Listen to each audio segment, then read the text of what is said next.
एक double bed रखा हुआ था, तो बेड उसको खसकाए तो वहाँ 2 बाई 2 की 3 टाइल दूसरे कलर की लगी हुई थी, तो उनको शक हो गया। इस वक्त हम जौनपुर जनपद के बक्सा थाना क्षेत्र के अभयचंद पट्टी गांव में हैं। एक घटना बड़ा सुर्खियों में है। जिस गांव में हम हैं, इसी गांव के रहने वाले थे विजय चौहान, जो अपनी पत्नी को लेकर मुंबई के नाला सोपारा में रहते थे और उनकी पत्नी अपने पति को मौत के घाट उतार कर उसी बंद कमरे में, जिस कमरे में वो सोती थी, उसी कमरे में बेड के नीचे दफन कर देती है। विजय चौहान के आप कौन हैं? उनके जीजा जी हैं। जीजा हैं आप। ये जानकारी आपको कब मिली कि विजय चौहान के साथ ऐसा कुछ? सर हमको जो है कल करीब 11-12 बजे वो लोग फ़ोन किए मुंबई से। उनके जो 2 भाई हैं अखिलेश और दीपक, तो फ़ोन किए, बोलते हैं कि जो है भैया मिल नहीं रहे हैं 10-15 दिन से। मैं बताने वाला था, हम सोचे मिल जाएंगे, लेट आपको बताया।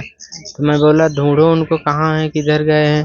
तो जो है ऐसा बोलने लगे। तब जो है वो लोग पूरा बाहर ढूंढे, जो है पूरे मार्केट जिधर जिधर काम करते थे सारी जगह उन्होंने ढूंढा।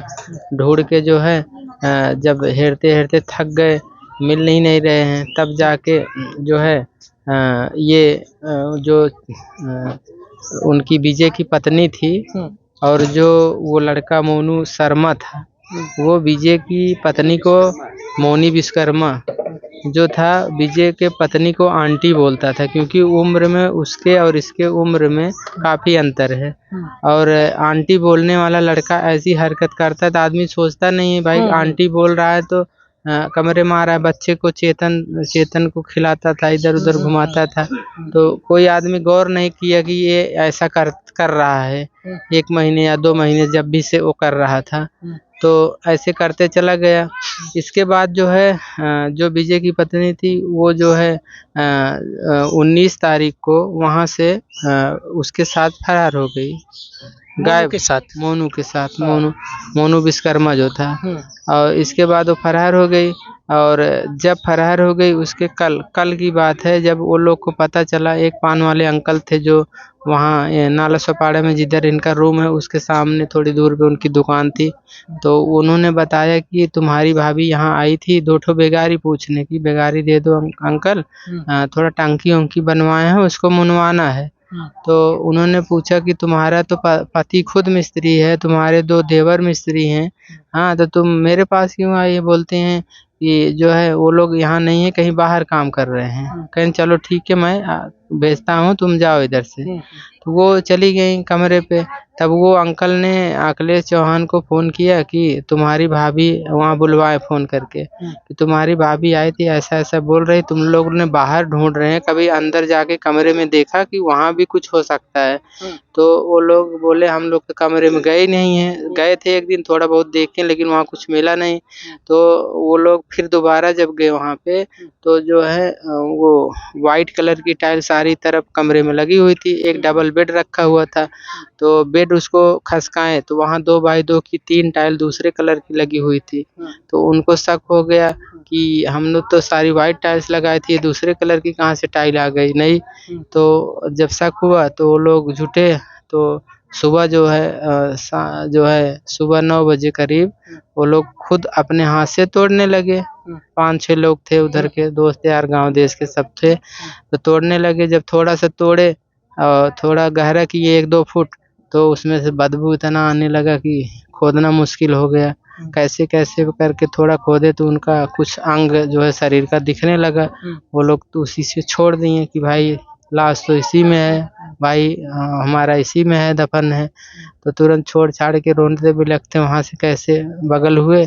तब जाके वहाँ से आला अधिकारी जो पुलिसकर्मी थे, जहाँ रिपोर्ट की गई थी, वहाँ के लोग आए, उसको लॉक कर दिए। बोलते हैं ये पुलिस का काम है, आप लोग का नहीं है, ये हम अपने तरीके से निकालेंगे। तो वो अपना निकालें, जो है शाम तक निकालें, अपना निकाल के पोस्टमार्टम में सब ले जाने के तस्कीर किए।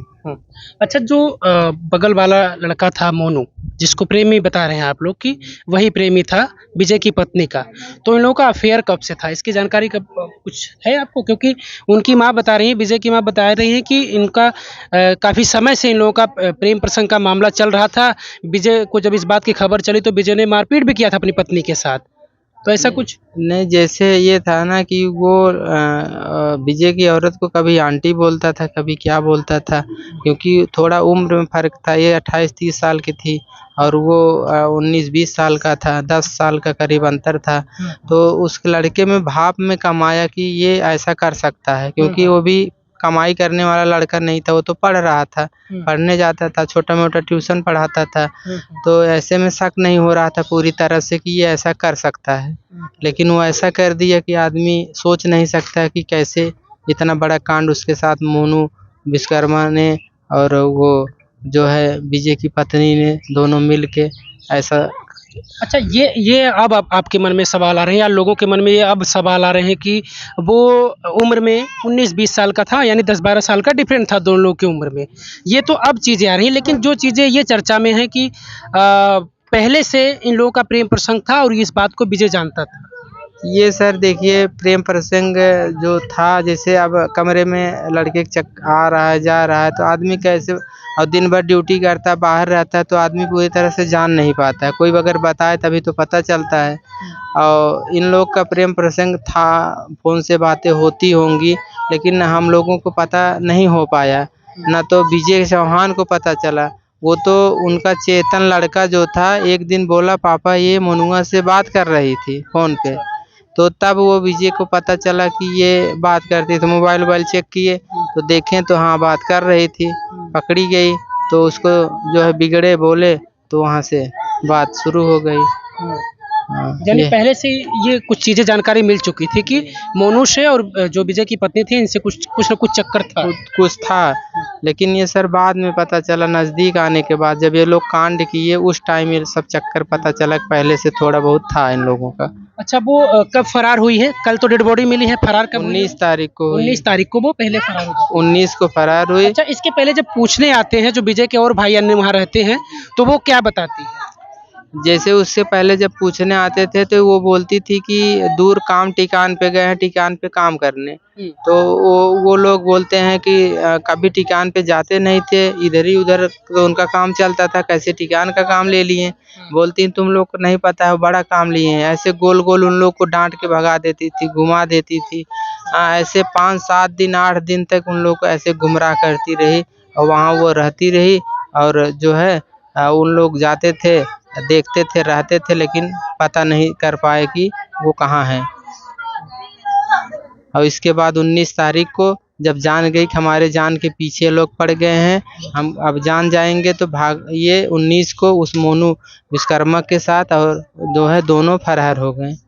अब कितने लोग हैं इसमें ये भी नहीं समझ में आ रहा, लेकिन ऐसा वो लोग कांड किए हुए हैं, इस तरीके से मारे हैं, इतना बेदर्द करके मारे हैं कि आप देख नहीं सकते। आपकी रूह जो है काँपने लगेगी कि कैसे देखें कि उसका हाथ पैर बांध के मुंह में कपड़ा ठूस के इतना बेदर्द किए हुए हैं कि आदमी सोच नहीं सकता। अच्छा, विजय जिस घर में रहते थे वहाँ जो वो ज़मीन थी, जो वो घर था, वो विजय अपनी पत्नी के नाम से ली? जी, वो कमरा विजय की पत्नी के ही नाम पे था। और जब वो 19 तारीख को निकली वहाँ से, तो जितना कमरे का डॉक्यूमेंट था, बैंक का डॉक्यूमेंट थे, जितने कागज़ थे वहाँ पे, आधार कार्ड, पैन कार्ड, सारा कुछ वो लेके फरार हुई। गहना, पैसा जितना सब कुछ था सब लेके गई। कब शादी हुई थी उनकी? शादी करीब 7-8 साल पहले हुई थी। 7-8 साल। बच्चे उनका एक ही है वही? हाँ, एक बच्चे को साथ ले गई है वो? बच्चे को अपने साथ ही ले गई है। हाँ। मोनू शर्मा है और बच्चा है और वो विजय की पत्नी है। अच्छा, जब बच्चा आपने बताया कि बच्चा भी एक बार ज़िक्र किया था अपने पिताजी से, विजय से, कि मम्मी इस तरीके से कोई बातचीत करती है, तो क्या वो बच्चे को भी अपनी टॉर्चर करती थी? बच्चे को अब टॉर्चर करती थी, विजय के रहने पे तो कर नहीं सकती, क्योंकि वो बहुत प्यार करता था अपने बच्चे से। और ना रहने पे हो सकता है मारती-पीटती, क्योंकि बच्चा उसको बताया एक बार कि ये फ़ोन से मनुआ से बात कर रही थी पापा। तो उस टाइम वो जल्दी ही तब उसको बोलने लगा, चेक करने लगा पहले कि बात कर रही है सही कि नहीं। बच्चा क्योंकि झूठ नहीं बोल सकता है। तो वो चेक किया तो वो बच्चा सही बोल रहा था कि बात की थी उससे फ़ोन से। किस तरीके का इंसाफ आप लोग चाहते हैं? हम लोग तो ये चाहते हैं कि जो है वो जो विजय है और जिसका जो पति मरा हुआ है, इतना बेदर्द से मारी है उसको, तो इससे बढ़ के कोई सज़ा हो तो वही दी जाए।